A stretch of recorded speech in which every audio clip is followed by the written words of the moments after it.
Uh, Dear learners of Indira Gandhi राष्ट्रीय मुक्त विश्वविद्यालय, आज हम लोग व्यष्टि अर्थशास्त्र के सिद्धांत BECC 131 का अध्ययन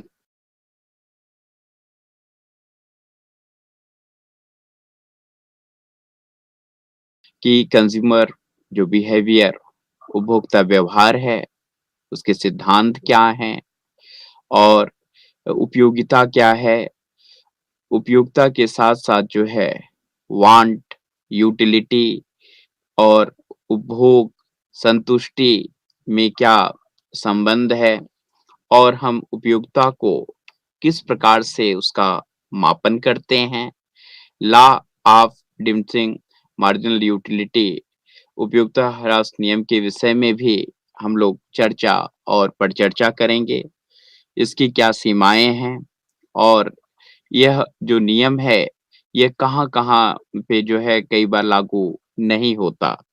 साथ ही प्रोडक्शन जो उत्पादन है और लागत है, उसकी भी चर्चा और परिचर्चा करेंगे, जिसमें कुल, औसत और सीमांत जो है उत्पादन की बात भी हम करेंगे।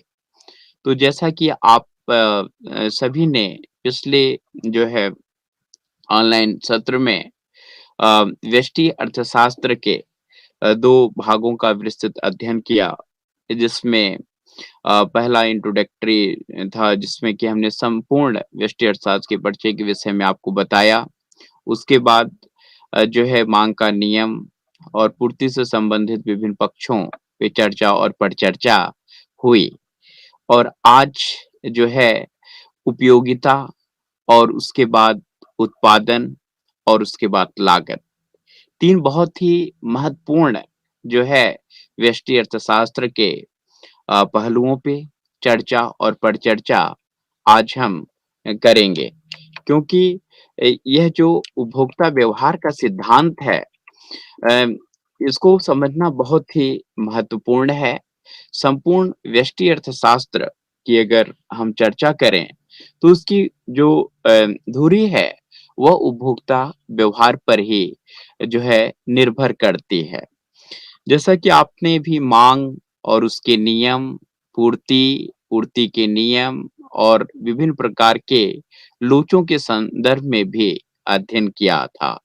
तो उपभोक्ता का जो व्यवहार है, जिसको हम कह सकते हैं कि कंज़्यूमर का जो है बिहेवियर क्या है, उसपे हमारी माँग जो है निर्भर करती है कि उसका जो है किस प्रकार का बिहेवियर है। क्योंकि संपूर्ण जो बाज़ार है, वो उपभोक्ता की जो है जो डिमांड होती है, उसको पूर्ण करने के ही जो है चारों तरफ घूमती रहती है। अगर हम देखें तो एक उपयोगिता की अवधारणा कई बार ये प्रश्न आता है कि उपयोगिता बेसिकली है क्या? उपयोगिता उपभोक्ता की माँग का आधार है। बहुत सही बात है कि जो उपयोगिता होती है, यह उपभोक्ता की माँग का आधार है।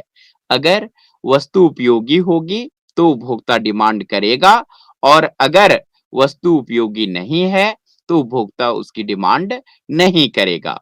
तो अगर डिमांड नहीं होगा, तो उत्पादन नहीं होगा और अगर उत्पादन नहीं होगा, तो उसपे लागत के विभिन्न पक्षों का कोई मतलब नहीं रहता है। तो यह बहुत ज़रूरी है कि जो एक अर्थशास्त्री है विशेष रूप से व्यष्टि अर्थशास्त्री है, ये इनको यह स्पष्ट रूप से मालूम होना चाहिए कि हम किस प्रकार की वस्तुओं, किस प्रकार की सेवाओं का हम निर्माण कर रहे हैं और वह किस प्रकार से जो है उपभोक्ताओं की उपयोगिता को संतुष्ट कर पा रही है।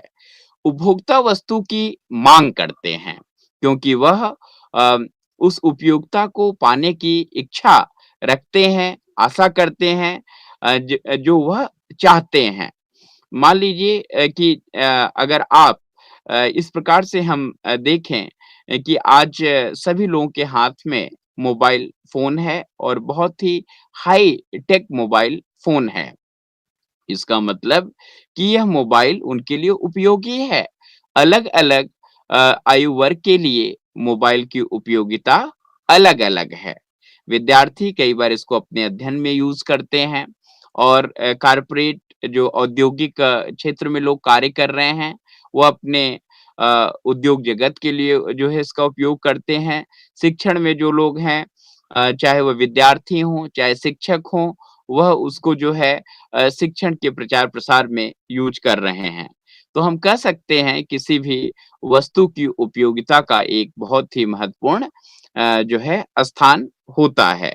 अगर उपयोगी है, तो वह बाज़ार में के लायक है। अगर उपयोगी नहीं है, तो वह बाज़ार में उसका सर्वाइवल जो होता है, वह बहुत ही चुनौतीपूर्ण हो जाता है। प्रश्न है कि उपयोगिता है क्या?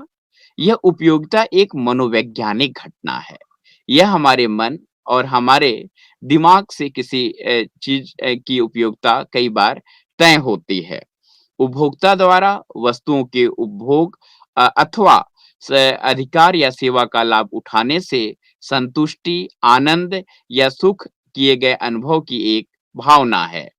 हम उसको जो है फ़ील करते हैं। जैसे आपने कई बार देखा होगा कि आप कहीं बार-बार आप लोग इस वर्ड को यूज़ करते हैं कि गुणवत्तापूर्ण सेवाएँ।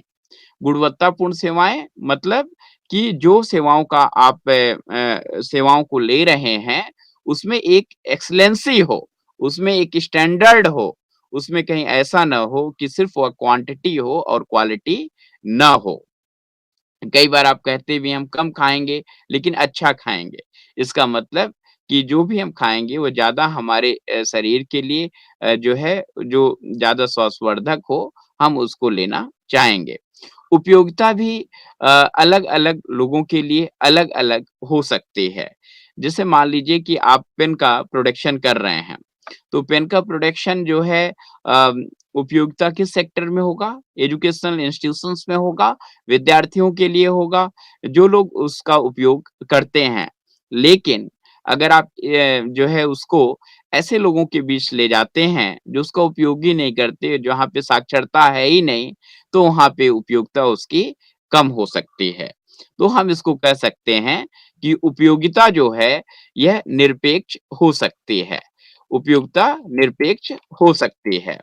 इसकी आवश्यकता को संतुष्ट करने की जो है शक्ति सम्मिलित या निहित होती है। अगर यह आवश्यकता को संतुष्ट कर लेती है, तो उसके लिए उपयोगी है और नहीं कर पाती है, तो उसके लिए उपयोगी नहीं है। उपयोगिता व्यक्तिपरक और आत्मनिष्ठ माना जाता है। अगर उपभोक्ता विश्लेषण की बात करें, तो उपयोगिता आत्मनिष्ठ और व्यक्तिपरक माना जाता है। मतलब यह व्यक्ति जो है उपयोगिता को लेकर के अलग-अलग जो है एक मनोवृत्ति रखते हैं। हम कह सकते हैं कि यदि किसी व्यक्ति को जैसे एक उदाहरण मैं प्रस्तुत करना चाहूँगा कि यदि किसी व्यक्ति को भूख नहीं लगी हुई है, लेकिन उसके समक्ष जो है उसका पसंदीदा भोजन प्रस्तुत किया जाता है, तो निश्चित अगर भूख नहीं लगी है, तो वह उसके लिए उपयोगी नहीं है और यदि किसी व्यक्ति को बहुत तेज भूख लगी है, लेकिन उसके समक्ष जो है उसका पसंदीदा भोजन भी नहीं है, बहुत सामान्य भोजन है, तो वह उसके लिए उपयोगी होगा। तो एक व्यष्टि अर्थशास्त्र के दृष्टिकोण से अगर हम देखें, तो हमें हमेशा जो है 4 चीज़ों पे विशेष फ़ोकस करना चाहिए, अच्छे से समझने का प्रयास करना चाहिए। उसमें एक है आवश्यकता, एक है उपयोगिता, एक है उपभोग और एक है संतुष्टि। प्रायः हम चारों जो है शब्दों को मिक्स कर देते हैं, लेकिन ऐसा नहीं है। जब व्यष्टि अर्थशास्त्र के विद्यार्थी के रूप में हमें बहुत स्पष्ट होना चाहिए आवश्यकता क्या है, उपयोगिता क्या है, उपभोग क्या है और संतुष्टि क्या है। और इसमें जो है एक जिसको कह सकते हैं कि क्या कोरिलेशन है, क्या जो है संबंध है। तो सबसे पहले कि उपभोक्ता की आवश्यकता उसके व्यवहार को समझने का आधार है। जैसे सबसे महत्वपूर्ण चीज़ है कि आवश्यकता क्या है? हम कहेंगे कि आवश्यकता जो है उपभोक्ता के व्यवहार को अगर हम अच्छे से ऑब्जर्व कर रहे हैं, समझ रहे हैं, तो हम समझ सकते हैं कि उसकी आवश्यकता क्या है। और जब व्यक्ति किसी जो है आवश्यकता को पूर्ण करने के लिए किसी वस्तु अथवा सेवाओं का उपभोग करता है, तो उसको संतुष्टि प्राप्त होती है और संतुष्टि जो है वह उसकी उपयोगिता को बढ़ा देता है। उपयोगिता के विषय में 3 बहुत ही महत्वपूर्ण बिंदु होते हैं। एक, किसी भी वस्तु अथवा सेवाओं की जो एक उपयोगिता होती है, इसका मतलब होता है कि हमें एक संतुष्टि आवश्यकता की संतुष्टि की शक्ति इसमें है। किसी व्यक्ति की आवश्यकता की संतुष्टि की शक्ति अगर है, तो वह उपयोगी होगी। और उपयोगिता व्यक्ति-व्यक्ति के लिए भिन्न होती है।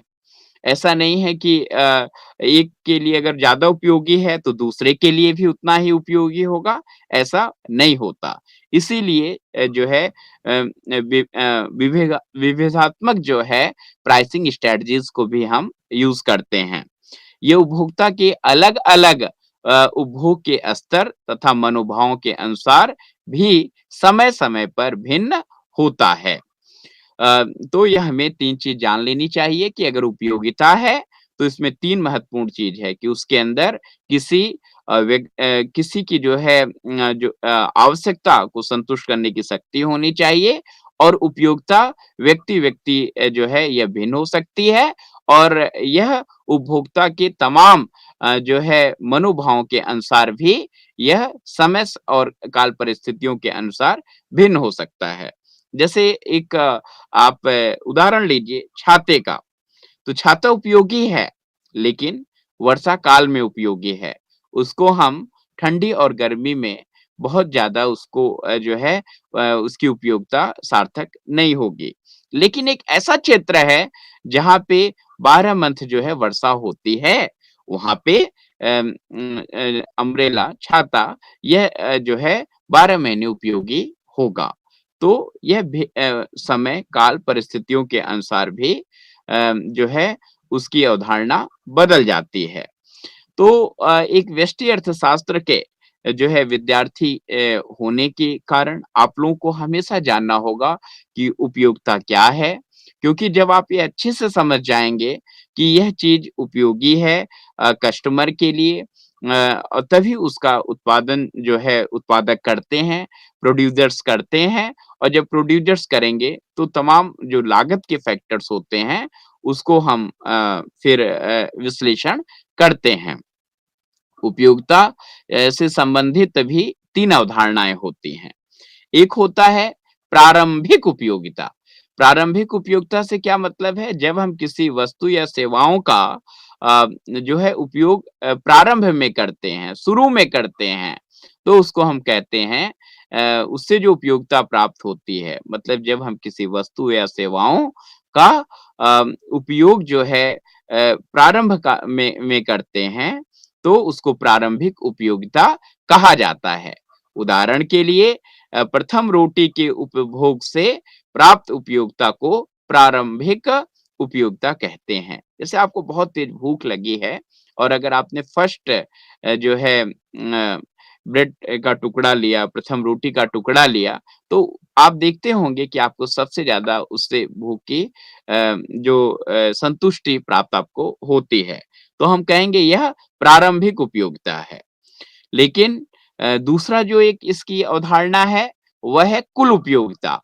कुल उपयोगिता माने जब आप पूरे इकाइयों का जो है उपभोग कर लेते हैं, तो उससे जो उपयोगिता प्राप्त होती है। एक व्यक्ति द्वारा उपभोग की गई एक वस्तु की सभी इकाइयों की कुल संख्या से व्युत्पन्न उपयोगिता को कुल उपयोगिता कहा जाता है।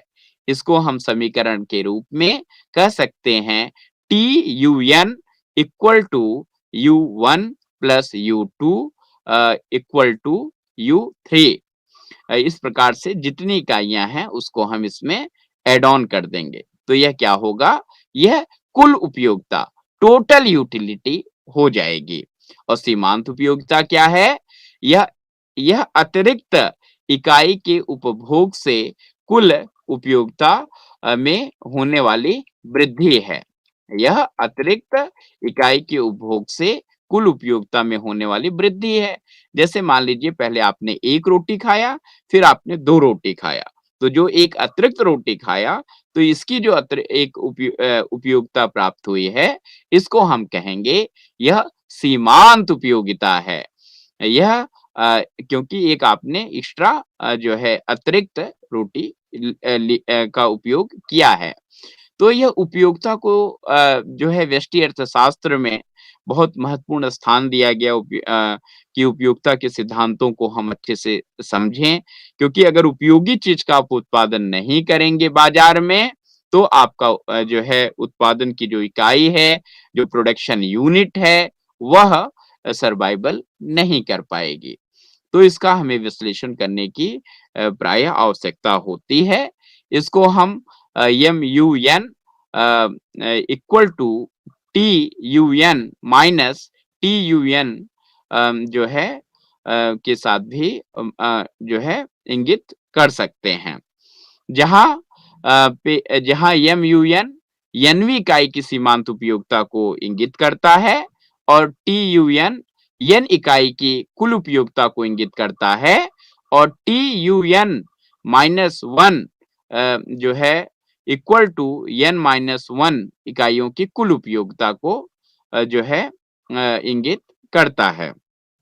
हम इस प्रकार से समझ सकते हैं, जैसे कुल उपयोगिता तथा सीमांत उपयोगिता में उपयोगिता के मध्य क्या संबंध है।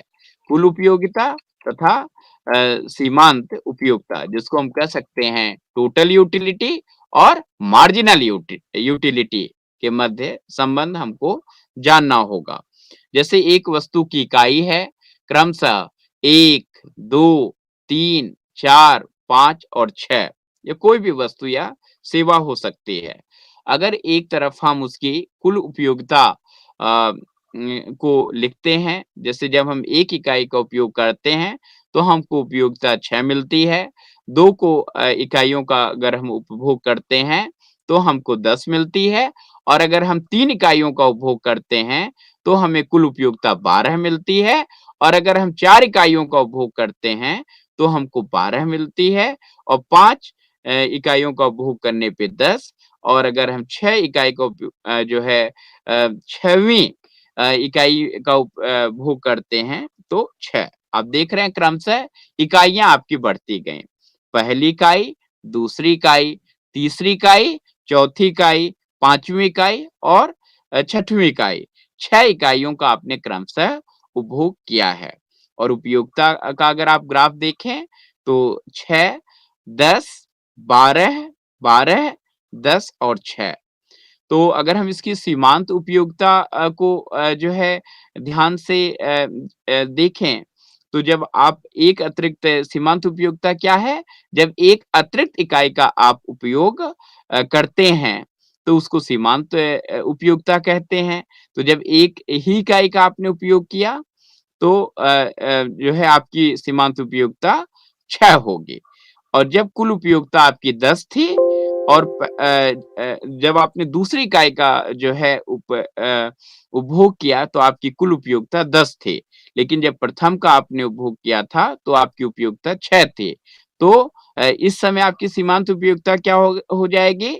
10 में से जब आप 6 घटा देंगे, तो 4 जो है वह सीमांत उपयोगिता आपकी हो जाएगी और जब आप तीसरी इकाई का जो है उपभोग करेंगे, तो कुल उपयोगिता 12 है, तो सीमांत उपयोगिता क्या हो जाएगी?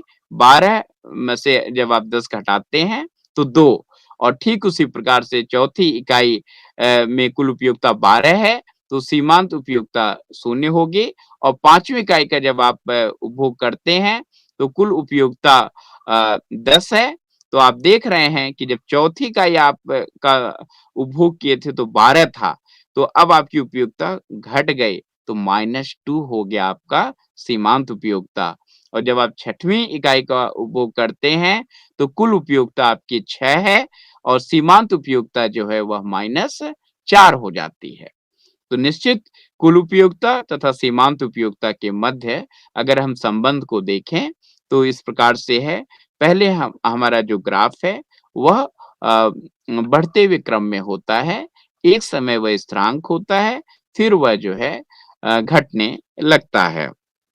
जितने भी औद्योगिक जगत के व्यष्टि अर्थशास्त्र के अर्थशास्त्री होते हैं, वह इन टेबल्स का, इन ग्राफ्स का अध्ययन करते हैं, जिससे कि वह सिर्फ़ और सिर्फ़ उपयोगी और ज़्यादा से ज़्यादा जो वस्तुएँ या सेवाएँ मार्केट में विपणन के लिए जानी चाहिए उन्हीं का उत्पादन सुनिश्चित कर सकें। यह बहुत ही ज़रूरी है। अगर आपने बाज़ार के अकॉर्डिंग प्रोडक्शन नहीं किया, तो फिर जो यूनिट है वह हानि में चली जाएगी।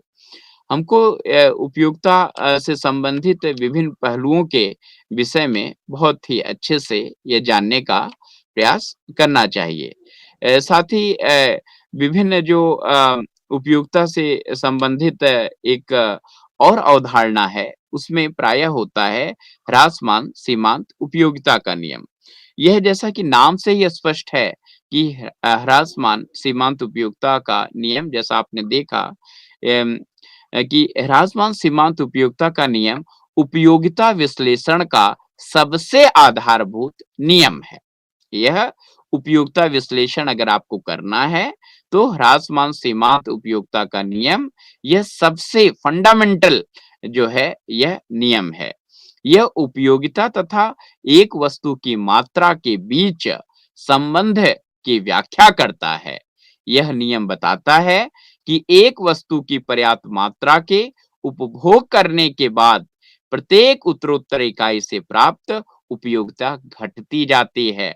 यदि सभी दूसरी वस्तुओं का उपभोग यथावत रहे अ, इसमें एक उदाहरण भी लिया गया है यदि एक व्यक्ति भूखा है, वह पहली रोटी का उपभोग करता है, तो उसे उच्च उपयोगिता मिलेगी, क्योंकि इससे उच्च स्तर की संतुष्टि मिलेगी। जैसे ही वह अधिक और अधिक रोटियों का सेवन करता जाता है तो प्रत्येक उत्तरोत्तर इकाई से उत्पन्न उपयोगिता घटती जाएगी। समय के एक बिंदु के बाद जब व्यक्ति संतुष्ट हो जाता है, तो वह अधिक खाने के लिए तैयार नहीं होगा। यहाँ उपयोगिता शून्य होगी। रोटी का उपभोग आगे जारी रखा जा सकता है। तो व्यक्ति को नकारात्मक उपयोगिता या अनुपयोगिता जिसको तुष्टिहीनता प्राप्त होगी। यह एक तालिका के द्वारा मैं आप लोगों को बताना चाहूँगा ह्रासमान सीमांत उपयोगिता। ह्रासमान सीमांत उपयोगिता जैसे रोटी की संख्या क्रमशः जिस प्रकार अभी आपने पहला एक उदाहरण देखा 1, 2, 3, 4, 5, 6 सीमांत उपयोगिता क्रमशः 10, 8 5 3, 0 -2 इसका मतलब जब आप पहली रोटी खाते हैं, तो उसकी जो सीमांत उपयोगिता है, वह सबसे ज़्यादा है और जब दूसरी खाते हैं, तो आप देखिए सीमांत उपयोगिता उसकी कम हो जाती है और 8 है और जब तीसरी खाते हैं तो 5 और चौथी 3 और 5वीं 0 और जो रोटी की 6वीं संख्या है, उसमें सीमांत उपयोगिता आपकी माइनस में चली जाती है। तो इसी प्रकार से जब भी कोई भी वस्तु की प्रोडक्शन किया जाता है तो इसको बहुत ध्यान में रखना है कि ह्रासमान सीमांत उपयोगिता उस वस्तु की कितनी है।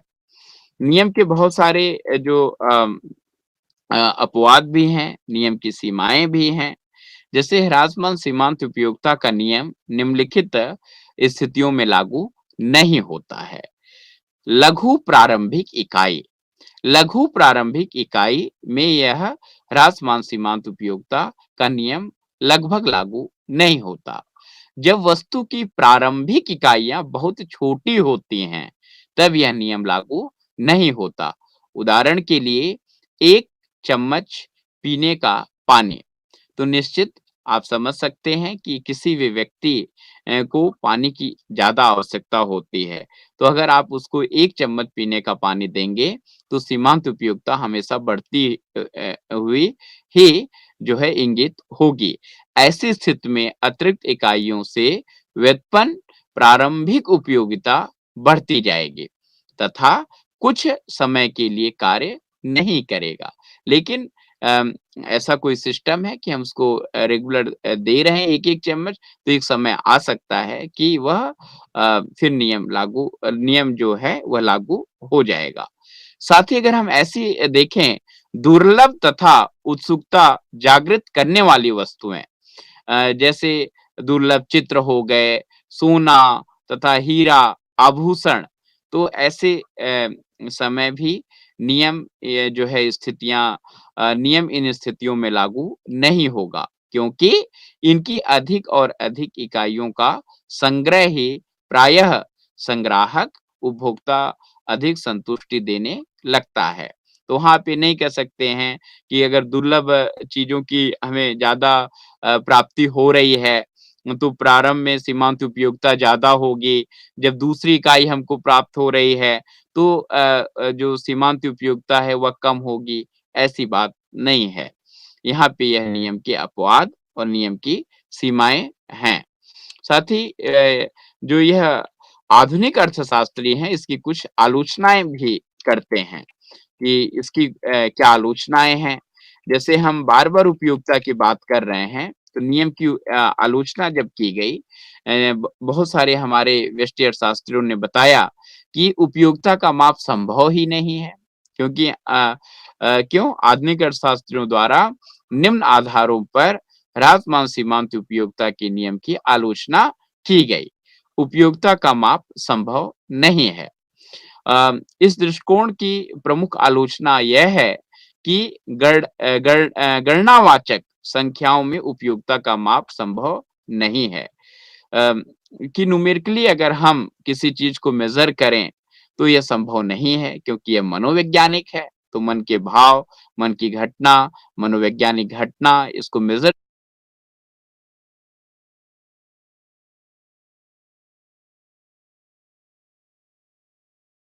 लेकिन मैं यहाँ पे अपने लर्नर्स को बताना चाहूँगा अर्थशास्त्र में जब हम एक सिद्धांत को पढ़ते हैं, तो निश्चित उसके अपवाद को पढ़ते हैं और उसके आलोचनाओं को पढ़ते हैं।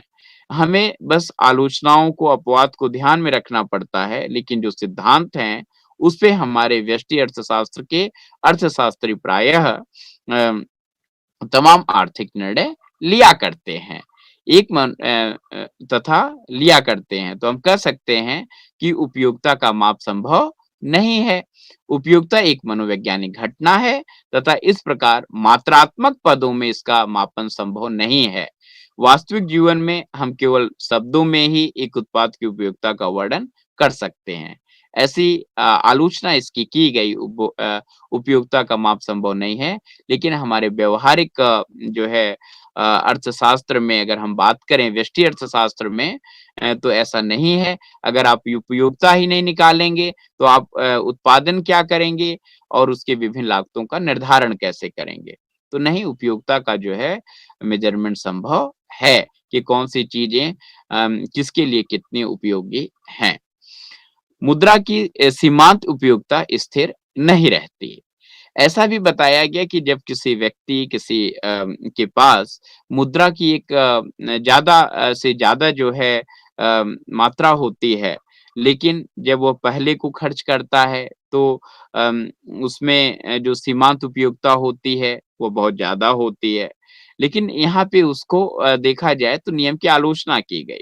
अगर किसी व्यक्ति के पास बहुत ज़्यादा धन संग्रह है या धन है, तो वह जब पहले या कुछ इकाइयों का खर्च करता है, तो उसको सीमांत उपयोगिता मिलती है।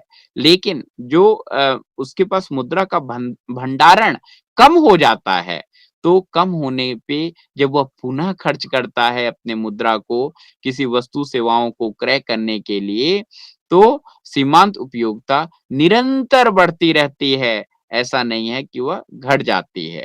तो गणनावाचक अर्थशास्त्री मानते हैं कि मुद्रा की सीमांत उपयोगिता पूर्णतया स्थिर रहती है। यद्यपि जब एक व्यक्ति मुद्रा का प्रयोग करता है, तो मुद्रा का भंडार कम हो जाता है, जो शेष भंडार की उपयोगिता में वृद्धि होती है।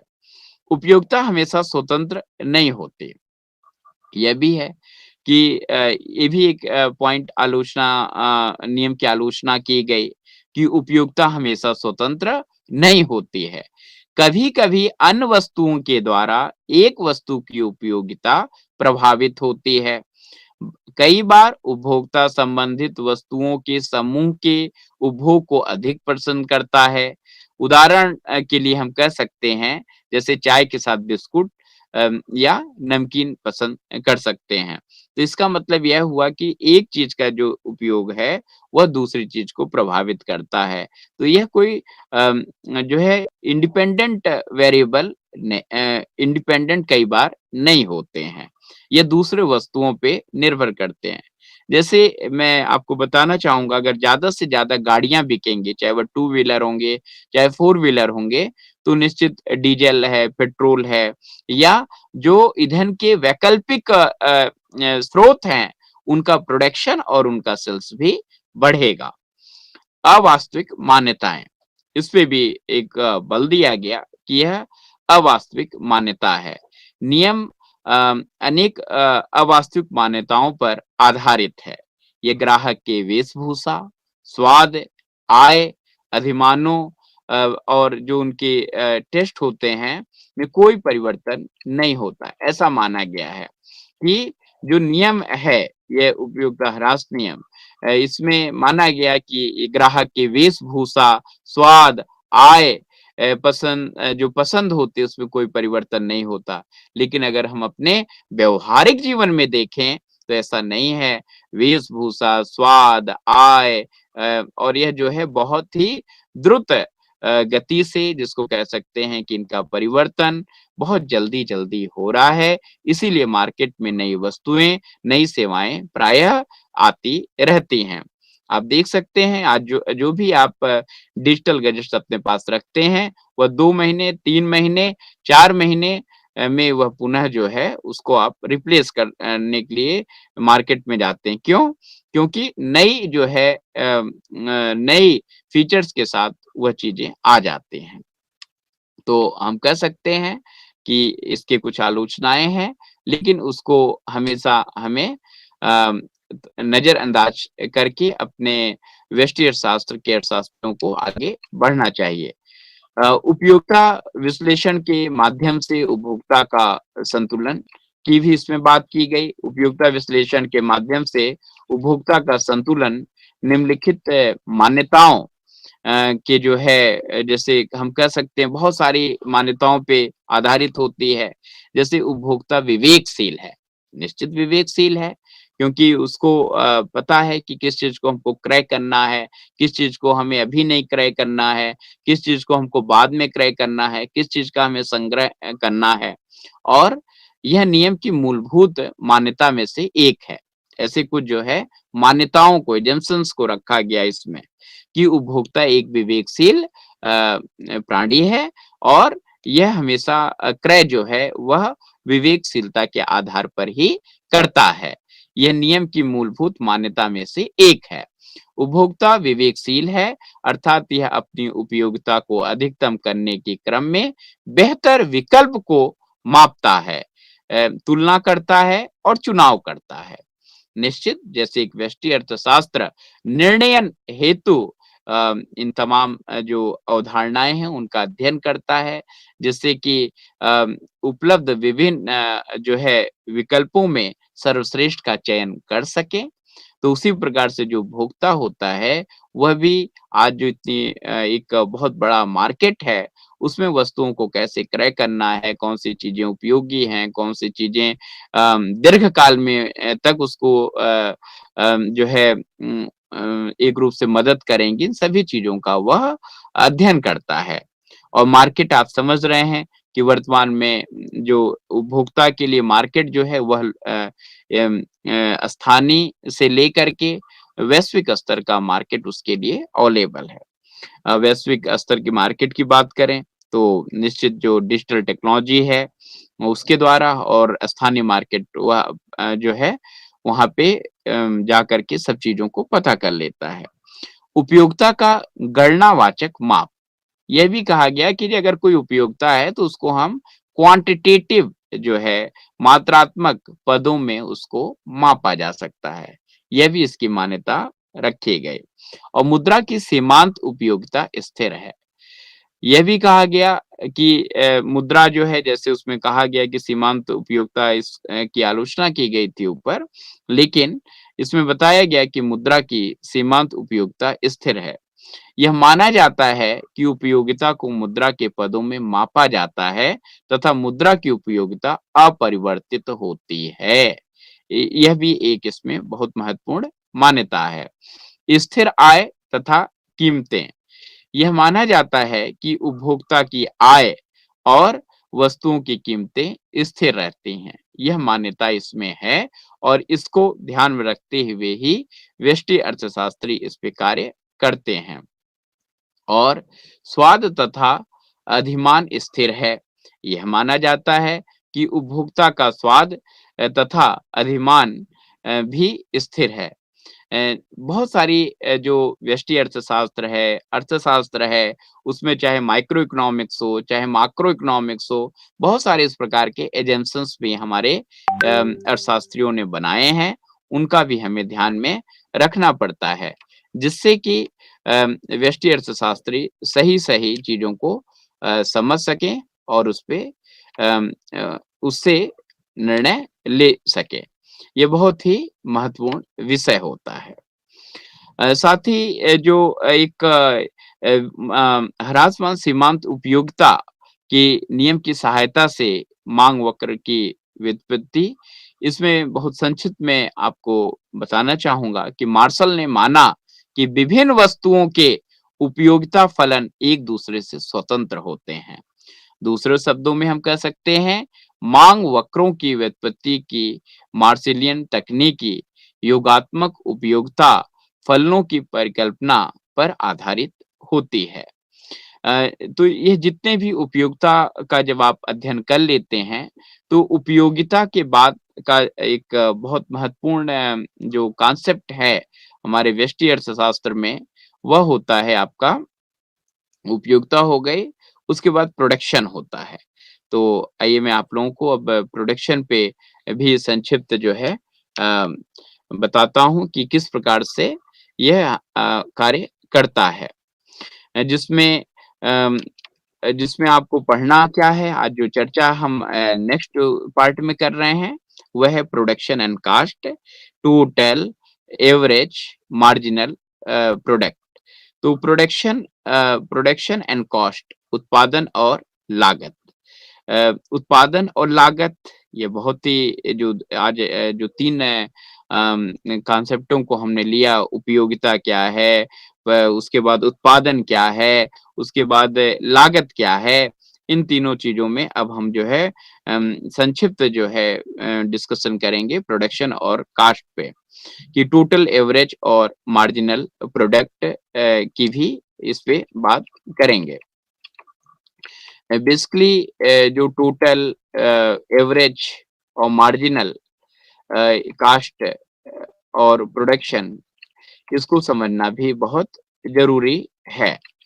ये बेसिकली किस प्रकार से इसकी अवधारणा क्या है और यह कैसे जो है हमारे लिए बहुत ही ज़रूरी है। आप सभी जानते हैं उत्पादन के साधनों में पूँजी एक बहुत ही महत्वपूर्ण अ, होती है। पूँजी है, श्रम है। 5 एम को प्रोडक्शन का जो है मूलभूत आधार माना जाता है। आप सभी जानते हैं कि वो 5 एम क्या हैं। 5 एम में आप पहला चीज़ ले सकते हैं मेन को, जो ह्यूमन रिसोर्स है। ह्यूमन रिसोर्स मानव संसाधन, और एम मनी है, जिसको कैपिटल के रूप में कह सकते हैं। एम मशीन है, जो बिना मशीन के रॉ मटेरियल को हम फर्निश्ड गुड्स में कन्वर्ट ही नहीं कर सकते हैं। और एक जो है एम है मेथड्स है, और एम जो है एक मैनेजमेंट भी है। तो जो 5 एम्स हैं, इसके द्वारा हमारा पूरा प्रोडक्शन जो है वह अपना स्थान लेता है। 5 एम उत्पादन के साधन, इसको हम कह सकते हैं श्रम है, पूँजी है। तो श्रम और पूँजी के साथ-साथ अगर टोटल कैपिटल जिसको कहते हैं पूँजी की बात करें, तो पूँजी एक बहुत ही महत्वपूर्ण जो है इसमें इनपुट होता है और श्रम है। श्रम माने कितने ह्यूमन रिसोर्स लग रहे हैं, कितने मानव संसाधन लग रहे हैं किसी चीज़ों को प्रोड्यूस करने में और उससे टोटल कितनी इकाइयों का उत्पादन हो रहा है, औसत कितनी इकाइयों का उत्पादन हो रहा है और सीमांत उत्पादन कितना हो रहा है।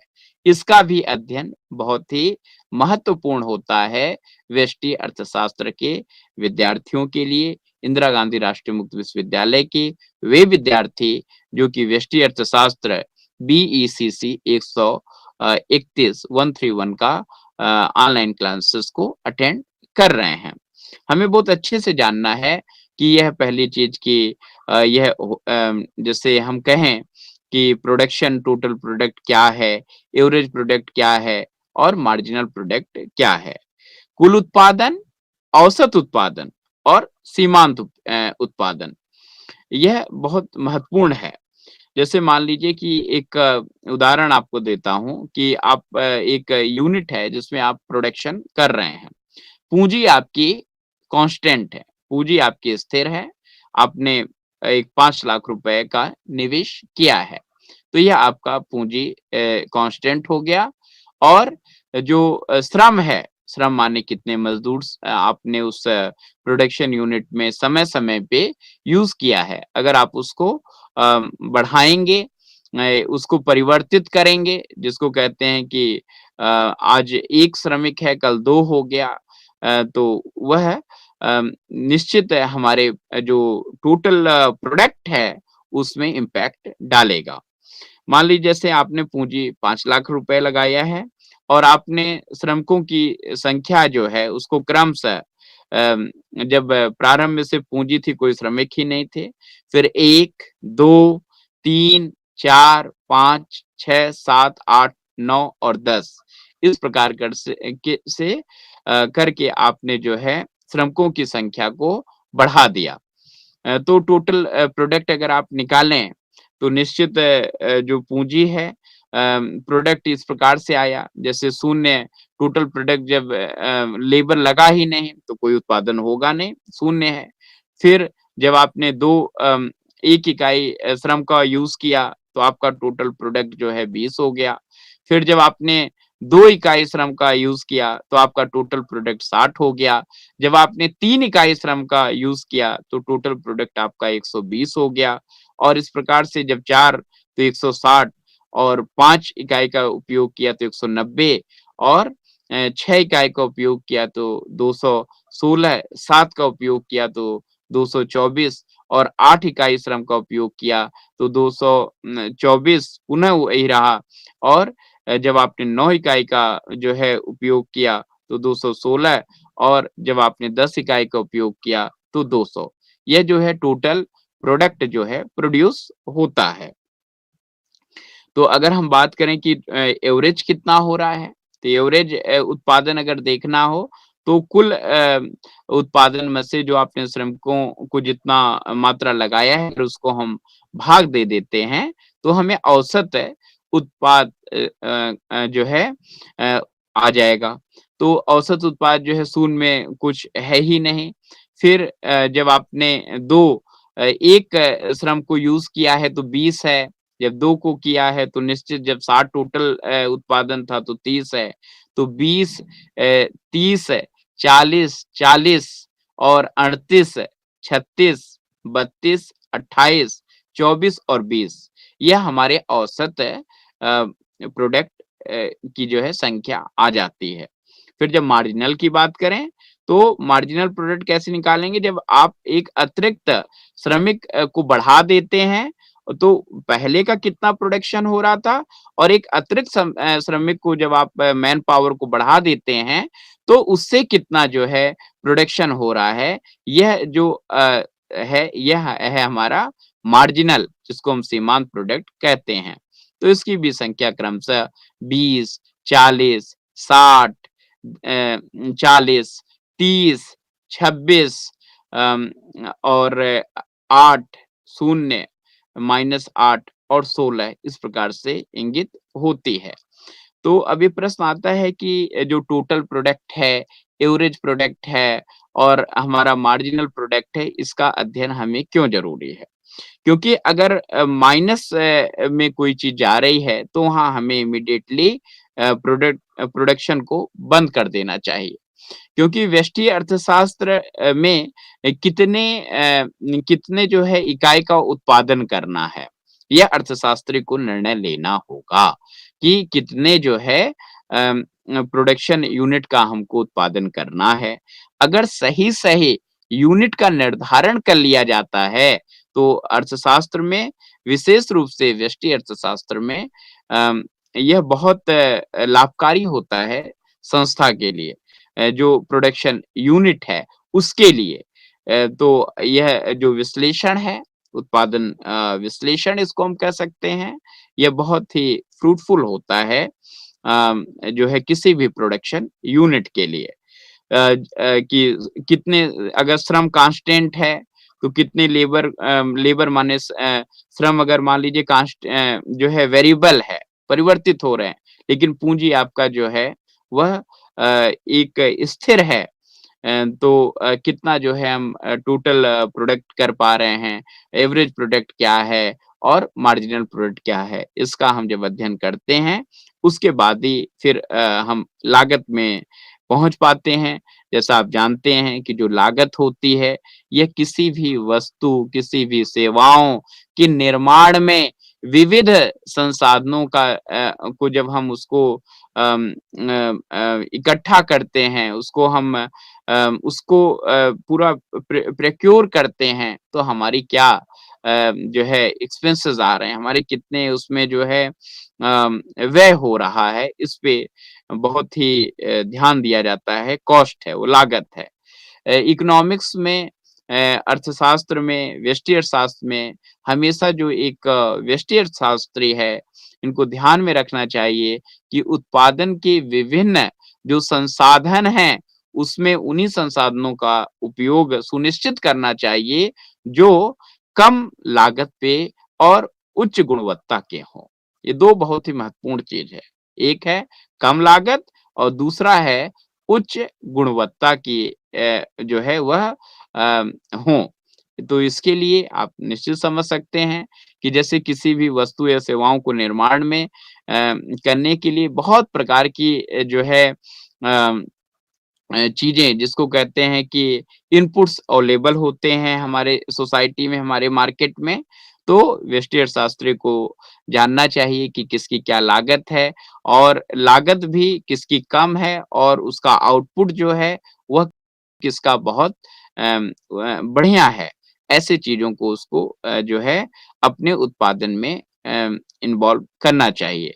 क्योंकि लागत जो है जैसे अभी आपने पूरे व्यष्टि अर्थशास्त्र में एक क्रम को देखा होगा कि सबसे पहले हम माँग को निर्धारित कर रहे थे।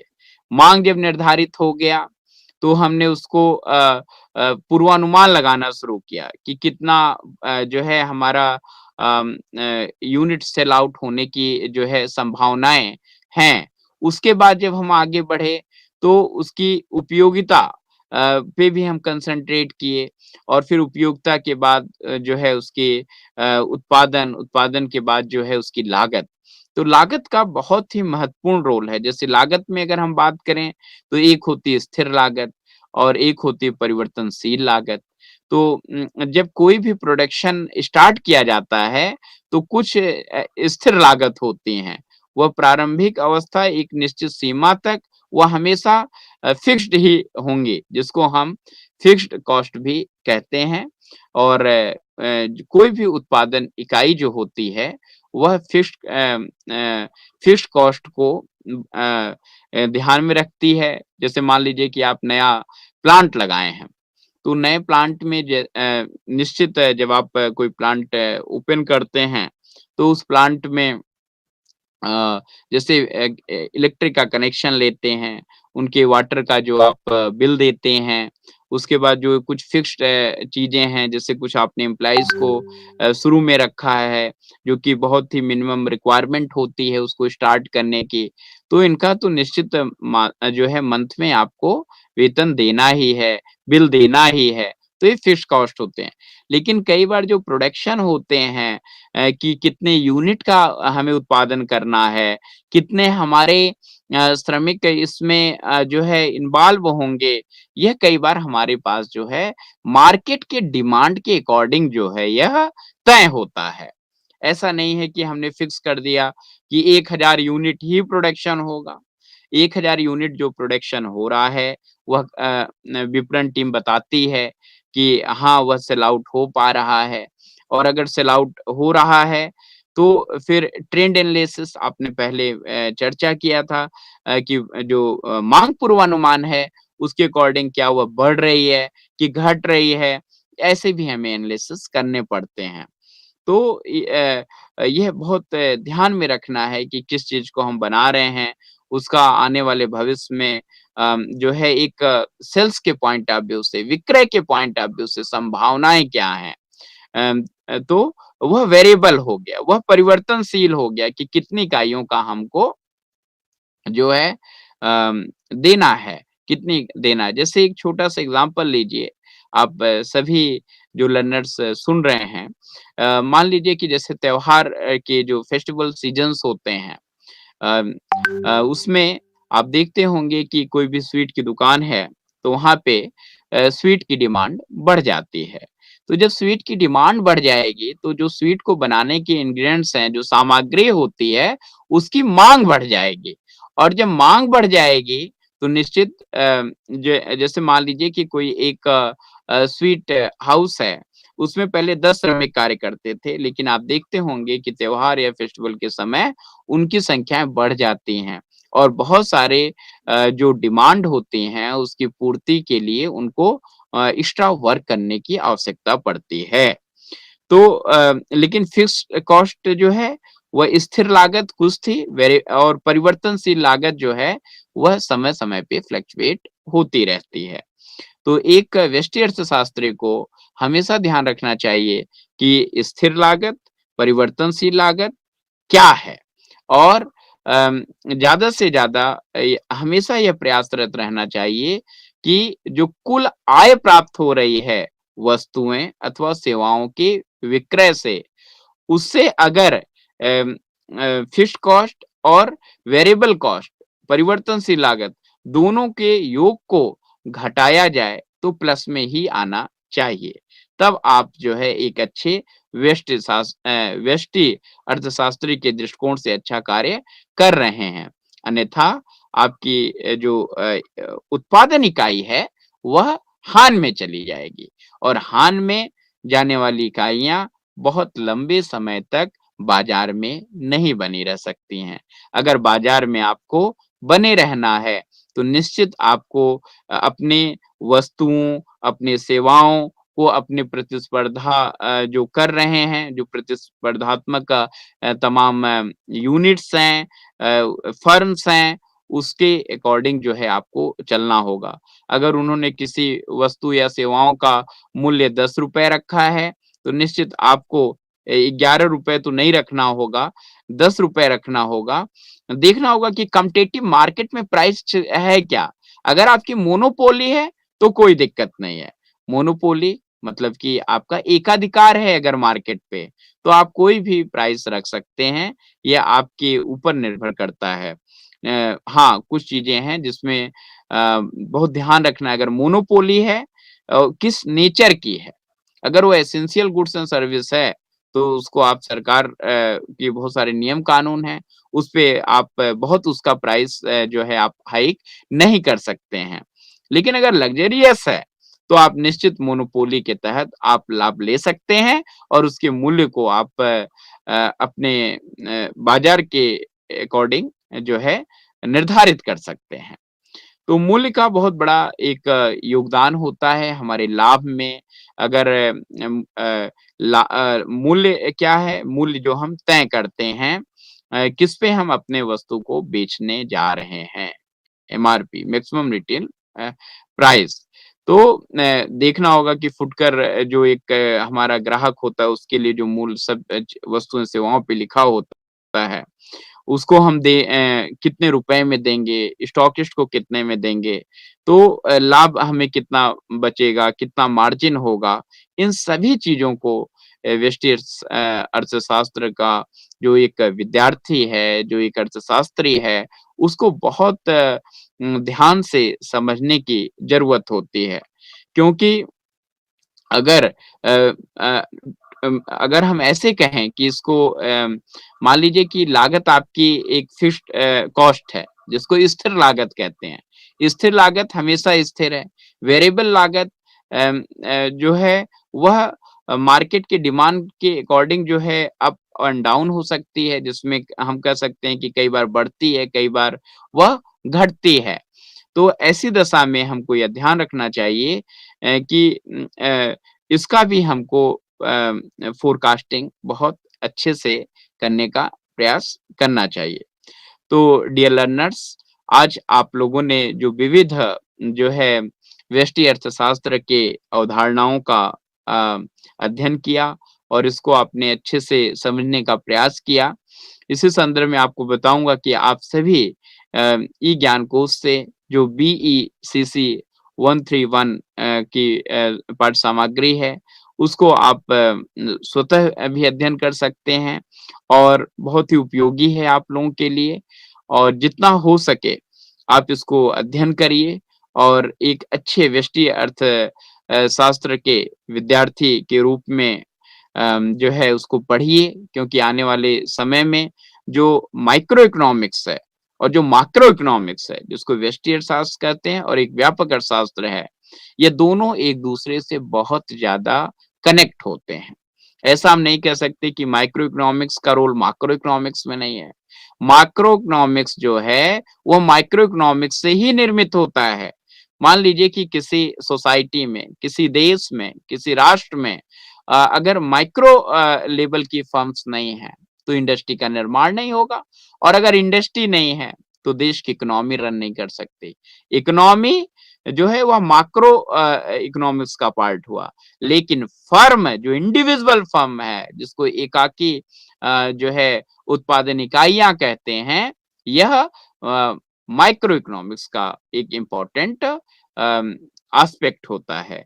तो micro and macro economics both are the very important दोनों जो है एक बहुत महत्वपूर्ण जो है भाग है हमारी संपूर्ण अर्थव्यवस्था का।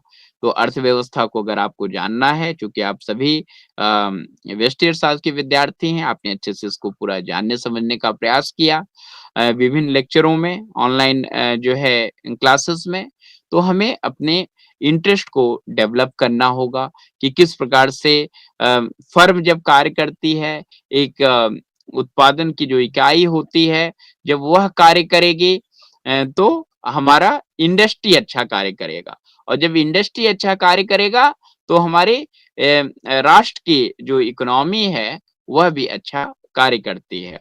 तो इसको आप लोग अच्छे से समझ पाएँगे और हमेशा अपने को चाहे वह इंडिविजुअल फर्म हो, चाहे वह ग्रुप ऑफ फर्म हो जिसको हम इंडस्ट्री कहते हैं और न सबको अच्छे से जानने समझने का प्रयास करना चाहिए। और एक व्यष्टि अर्थशास्त्र के लिए बहुत ही आवश्यक है कि वह राष्ट्र और स्थानीय अर्थव्यवस्थाओं का बहुत ही जो है गहन और बहुत क्लोज जिसको कहते हैं कि अवलोकन करें। तो बहुत अच्छा रहा आज आप लोगों ने जिन विषयों पे डिस्कशन किया उसमें थ्योरी ऑफ कंज्यूमर बिहेवियर उपभोक्ता का जो है एक उपभोक्ता व्यवहार के सिद्धांतों पे हम लोगों ने चर्चा किया। उपयोगिता और उपयोगिता के साथ-साथ जो है वांट है, यूटिलिटी है, संतुष्टि है, उपयोगिता है, इसके बीच संबंध क्या हैं और साथ ही आपने जो है उसके जो विभिन्न और भी एस्पेक्ट थे उस पे भी अध्ययन किया। साथ ही उत्पादन और लागत से भी संबंधित विविध पहलुओं को आपने जानने का आज जो है प्रयास किया है। क्योंकि जो व्यष्टि अर्थशास्त्र है, यह पूरे एक इंडिविजुअल इकाई के संपूर्ण अर्थ चक्र को जो है बताने का एक माध्यम है। अगर आपको एक इंडिविजुअल इकाई को अच्छे से जानना है, तो व्यष्टि अर्थशास्त्र के विभिन्न जो है एस्पेक्ट को हमको पढ़ना होगा। आज आप लोगों ने जॉइन किया